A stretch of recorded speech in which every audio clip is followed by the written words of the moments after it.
ఆ, హాయ్ అండి. Welcome to mythic Telugu stories YouTube channel. మన యూట్యూబ్ ఛానల్లో ఇది ఫస్ట్ వీడియో. ఇందులో మనము సనాతన ధర్మం గురించి డిస్కషన్ చేసుకుంటాము. సో సనాతన ధర్మం గురించి మీకు నాలెడ్జ్ కావాలి, తెలుసుకోవాలని అనుకుంటే మిథిక్ తెలుగు స్టోరీస్ యూట్యూబ్ ఛానల్ని సబ్స్క్రైబ్ చేసుకోండి.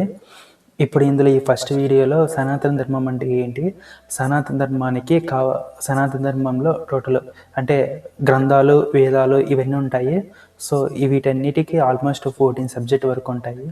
ఆ 14 సబ్జెక్ట్లో ఫస్ట్ది వేదాలు, దాని తర్వాత రిమైనింగ్ చాలా ఉన్నాయి. సో వీటన్నిటి గురించి నేను ఎన్ని ఉన్నాయి ఏంటి అనేసి చెప్తాను. నెక్స్ట్ అప్కమింగ్ వీడియోలో ఒక్కొక్కటి డీప్గా వెళ్ళి మీకు ఎక్స్ప్లెయిన్ చేస్తాను.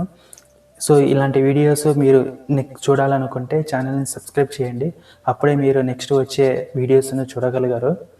ఓకేనండి. సనాతన ధర్మం అంటే, సనాతనం అంటే శాశ్వతము, ధర్మం అంటే రూల్స్ అండ్ రెగ్యులేషన్స్. ఓవరాల్గా సనాతన ధర్మం అంటే ఈ యూనివర్స్ నడవడానికి కావాల్సిన రూల్స్ అండ్ రెగ్యులేషన్స్. ఈ యూనివర్స్లో మానవుడు తన జీవితాన్ని పర్ఫెక్ట్గా నడవడానికి కావాల్సిన రూల్స్ అండ్ రెగ్యులేషన్స్. సనాతన ధర్మం అంటే మతం కాదు, రిలీజన్ కాదు, శాశ్వతమైన జ్ఞానం. సో టోటల్ ఓవరాల్గా సనాతన ధర్మం గురించి టోటల్ 14 సబ్జెక్ట్ ఉన్నాయి. 14 సబ్జెక్ట్ ఉన్నాయి. సబ్జెక్ట్ అంటే గ్రంథాలు, వేదాలు ఇవన్నీ ఉన్నాయి. సో అందులో ఫస్ట్ వన్ వచ్చేసి వేదాలు. వేదాలలో 4 రకాలు ఉన్నాయి.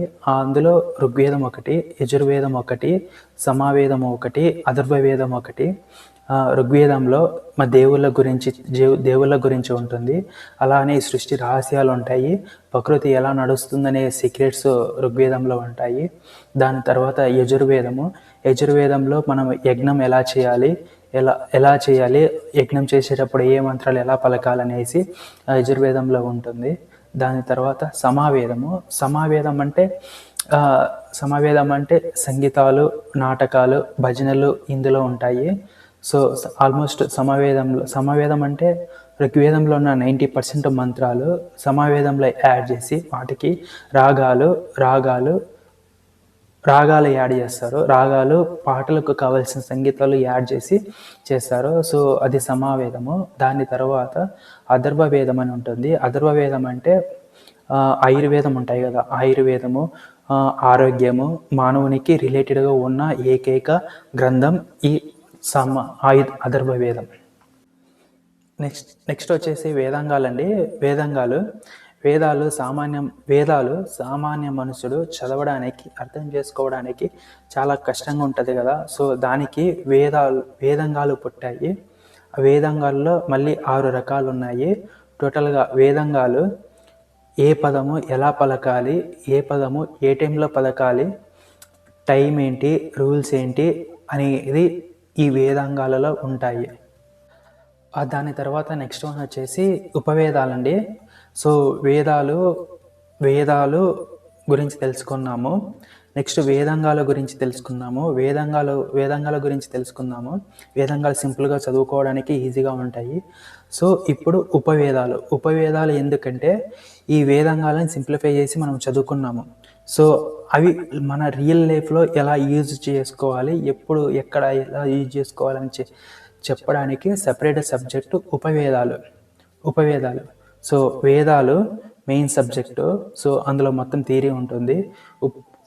వేదంగాలు అర్థం చేసుకోవడానికి సబ్జెక్టు. సో ఉపవేదాలు వీటిని ఎక్కడ ఎలా అప్లై చేయాలని చెప్పడానికి ఉపవేదాలు ఉంటాయి. మీనింగ్ వచ్చేసి వేదాలు బుక్ లాంటిది, వేదంగాలు గ్రామర్ లాంటిది, ఉపవేదాలు ల్యాబ్ లాంటిది అని మీనింగ్. అర్థమైందండి? వేదాలు బుక్ లాంటిది, వేదంగాలు గ్రామర్ లాంటిది, ఉపవేదాలు ల్యాబ్ లాంటిది. నెక్స్ట్ వన్ వచ్చేసి దర్శనాలు ఏంటంటే జీవితాన్ని, యూనివర్స్ని ప్లస్ మన లైఫ్ని ఎలా థింక్ చేయాలి అని చూసే థింకింగ్ సిస్టమ్ని దర్శనాలు అని అంటారు. ఒక్క మాటల్లో చెప్పాలంటే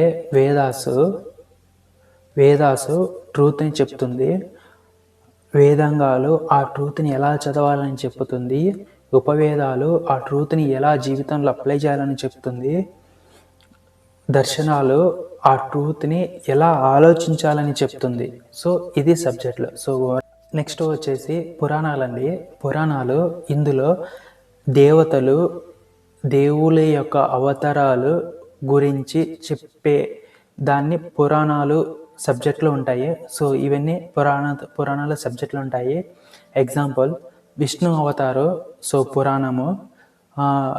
దేవుళ్ళు ప్లస్ రాక్షసుల మధ్య యుద్ధం జరుగుతుంది కదా, సో అది ఒక పురాణ గ్రంథం కిందకి వస్తుంది.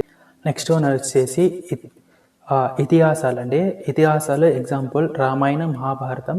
మానవుడు ఎలా బతికితే ఎలా ఉంటుంది అనేసి చెప్పేదానికి ఎగ్జాంపుల్గా ఈ రామాయణ, మహాభారతం ఉన్నాయి. నెక్స్ట్ వన్ వచ్చేసి భగవద్గీత. ఇందులో మనిషి ఎలా బతకాలో చెప్తుంది. వచ్చేసి ఆగమాలండి. ఆగమాలు మనిషి ఎలా ఆగమాలు పూజలు ఎలా చేయాలి, ఎప్పుడు చేయాలి, ఏ టైంకి చేయాలి, గుడిని ఎలా కట్టాలి, గుడి డిజైన్ ఏంటి అని చెప్పేదాన్ని ఆగమాల గ్రంథం కిందికి వస్తాయి. నెక్స్ట్ వన్ వచ్చేసి ధర్మశాస్త్రాలండి. మనిషి, ఫ్యామిలీ, సోషల్ని ఈ మూడింటిని కలిపి ఎలా మేనేజ్ చేయాలని చెప్పే గ్రంథం ధర్మశాస్త్రాలు. ఒక్క మాటలో చెప్పాలంటే మానవుని లైఫ్కి రూల్స్ అండ్ రెగ్యులేషన్స్ ఉన్న గ్రంథం ధర్మశాస్త్రాలు. నెక్స్ట్ వన్ వచ్చేసి బ్రహ్మాండ శాస్త్రం. బ్రహ్మాండ శాస్త్రం ఇందులో యూనివర్స్ ఎలా పుట్టింది, యూనివర్స్ పుట్టిన తర్వాత అందులో ఉన్న లోకాలు ఎన్ని, 14 లోకాలు ఉన్నాయి. ఆ లోకాల గురించి వచ్చే అప్కమింగ్ వీడియోస్లో డిఫరెంట్ ఎపిసోడ్ వైజ్ నేను చేస్తాను. ఇలాంటి వీడియోస్ని మీరు చూడాలనుకుంటే సబ్స్క్రైబ్ చేసుకోండి ఈ ఛానల్ని, mythic Telugu stories YouTube channel.